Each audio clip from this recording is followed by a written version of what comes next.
የጠፋው ልጅ በምን ተመለሰ? ሉቃስ ወንጌል ምዕራፍ 15 ከ14 እስከ 20 ታሪኩን እናውቃለን። አባቱ ከመጭመጭ ይሞታል ብሎ ቢጠብቅ አይሞት። ከዛ ባይሞትም ድርሻ መውሰድ እንዲህ አይነት ልጅ መቼም አይወለድ። አባት በህይወት ያለ አምጣ የሚል እውነት ከባድ። ፋዘር ሲጠበቅ እምቢ ብለሃል። እንደውም ወዲህ እየወፈርክ ነው። ድርሻዬን አምጣል። አራ ልጄ የኔ የሆነ ሁሉ አይ እንዲህ አይነት ነገር ድርሻ ይሰጥ ተዋል። ዝርዝሩን ታውቃለህ። አባከነ ከአመንዝሮች ጋር አባከነ። ማያልቅ የሚመስለው አለቀ። እዛ ሰዎች ጋር ውስጥ ገባ።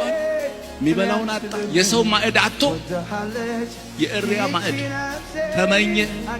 ተሰጠው። ያለ በረሃብ ልጠፋ ነው አለ። ግን አንድ ትዝታ መጣ። እኔ እዚህ ወደ ልቡ ተመለሰና እኔ እዚህ በረሃብ እጠፋለሁ፣ የአባቴ ባለሟሎች ግን ስንቱ እዛ በልተው ጠግቦ ይተርፋቸዋል፣ ይመለሳሉ። ምንድነው የአባቱ ቤት ድሎት፣ የአባቱ ቤት ምቾት፣ የአባቱ ቤት በአባትነቱ ውስጥ ያለው እንክብካቤ ትዝ አለው። ወደ ልቡ ተመለሰ። አባቴ ሆይ በሰማይ በምድር በደልኩ፣ ወደፊት ልጅህ ልባል እንኳን አይገባኝም፣ ከባለሟሎች እንደ አንዱ እየኝ እለዋለሁ ብሎ አልተወም። ተነሶ የመጀመሪያውን እርምጃ እየተራመደ ሰፈር ሲደርስ አባትየው ጭራሽ ቤት አልነበረም። የት ነው? ደጅ።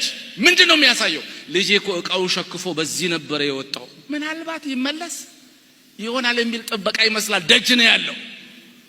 ከሩቅ አየው። ልጁ ነው የሮጠው። ማን ነው የሮጠው? የአባት የሚሮጥ እግር፣ የአባት የተዘረጋ የሚያቅፍ እጅ፣ የአባት የምስም ከንፈር፣ የአባት እንደገና ልጅ የማድረግ ቀለበት የሚሸልም የፍቅር ልብ። አልጠበቀም። ይሄንን ለባርነት ነው የሄደው። ወገኖች ዛሬም እግዚአብሔር ፍቅሩ ያው ነው። ይሄንንም ስጋዊ አባት ጉዳይ አይደለም፣ ይሄ መንፈሳዊ ነው። እግዚአብሔር እንደገና አለው። እኔ አሁን ከዚህ በኋላ ምን ዋጋ አለኝ? አንዳንድ ሰዎች ምን ያስባሉ? እኔ አሁን እዚህ ቸርች በቃ ታሪኬም አንዴ ስለተበላሸ እዚህ ከመሆን ቸርች ልቀይር፣ ሌላ ቦታ ሰው ማያቀኝ ቦታ ሄጄ ሚሉ ሰዎች አሉ። ሰው ማያቀበት ቦታ አትሂዱ። ሰው የሚያቀበት ቦታ ስብር ብላችሁ የንስሐ ፍሬ አፍርታችሁ ኑሩ። እዛ ታሪክ ውስጥ ያ ታላቅየው ደግሞ ቤት እያለ ጠፋል። ታናሽየው ጠፍቶ ተመለሰ።